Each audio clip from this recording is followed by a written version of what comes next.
An ambush in the woods. Firefighters responding to a wildfire met with sniper fire. 2 dead this morning, and the suspect now also dead, found in the trees.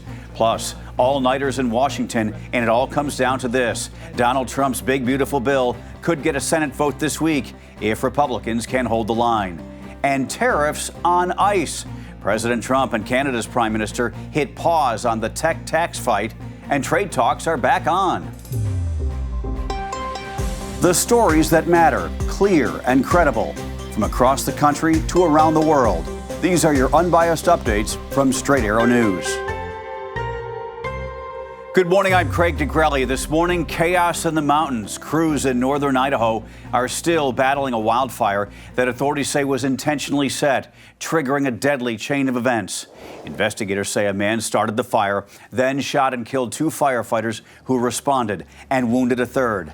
After an hours-long manhunt, the suspect was found dead in the woods near Coeur d'Alene, a rifle next to him. The Kootenai County Sheriff says a tactical team used cell phone data to track him to Canfield Mountain and had to move fast as flames closed in. It's still unclear if the gunman took his own life or was shot in a gunfight with officers. We believe that there's a likelihood that when we are able to enter the scene again tomorrow without the threat of fire, then we'll find other weapons. This was a total ambush. These firefighters did not have a chance. The suspect has not been identified, and investigators have not said what motivated the attack, but they do believe he acted alone. Some law enforcement right now, there's an active shooter zone. They're shot. BC3's down, BC1's down. Everybody's shot up here. Law enforcement, code 3 now up here. This is at the upper parking lot. This is at the upper parking lot. Up on the dirt parking lot. We need law enforcement up here immediately. Law enforcement up here immediately. We need law enforcement to get up here. We could possibly get the 2 wounded out. I'm pinned down behind Battalion 1's rig. It's clear to me that this fire was set intentionally to draw us in. About 300 law enforcement officers responded, including teams from Spokane and the FBI. Right now, the fire is still active, and as of the latest update, it has burned roughly 20 acres. In Washington, the Senate is racing toward a vote on what could be the defining legislation of President Trump's second term.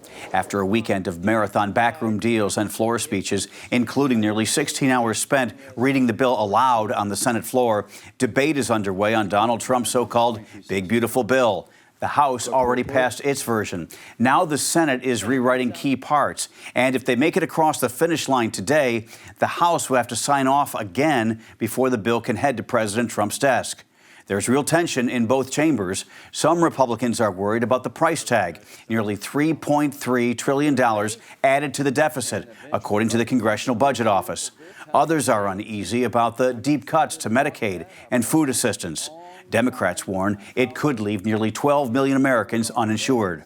Senator Thom Tillis, one of just 2 Republicans to oppose the bill so far, announced on Sunday he won't seek re-election in 2026, hours after publicly blasting the bill, Trump, and a lack of bipartisanship in Washington. Still, momentum is building, and this morning the president posted on Truth Social, "One great big beautiful bill is moving along nicely. Make America great again." A final Senate vote could come as early as today. This morning, trade talks between the United States and Canada are back on track after a last-minute move from Ottawa. Canadian Prime Minister Mark Carney says he's pausing plans to impose a digital service tax on U.S. tech giants and that trade negotiations with the U.S. have officially resumed. It follows a Friday warning from President Trump, who suspended all talks, calling the tax a direct and blatant attack on our country. Trump and Carney spoke Sunday, and now Canada says it will rescind the tax in anticipation of a trade deal. The shift is a stunning reversal. Just weeks ago, Canadian officials said they would not budge, even under U.S. pressure. The tax, enacted last year, was set to take effect today, retroactively hitting tech companies with a 3% fee on revenue from 2022. Ukrainian officials say Russia launched its biggest aerial assault of the war over the weekend, unleashing hundreds of drones and missiles across the country.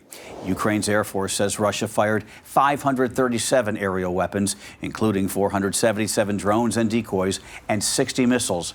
In total, 249 were shot down and 226 others failed, likely jammed by electronic defenses.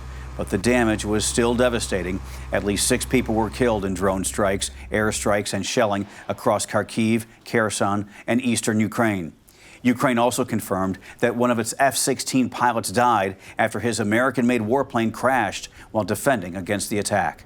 This morning, President Trump says a deal to save TikTok is in the works, and he'll reveal the buyers in about 2 weeks. In an interview on Fox News, Trump said a group of, quote, very wealthy people is ready to buy the app, but that the deal will likely need China's approval.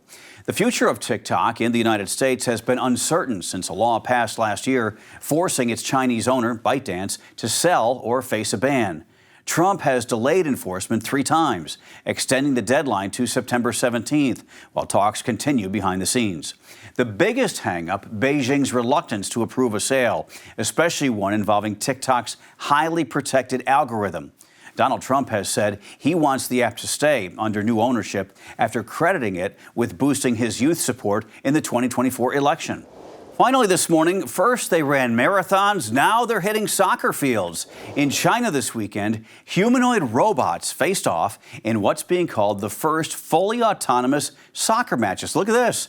No human control, no remote guidance. 4 teams of AI-powered robots played 3-on-3 using advanced visual sensors to see the ball and make real-time decisions.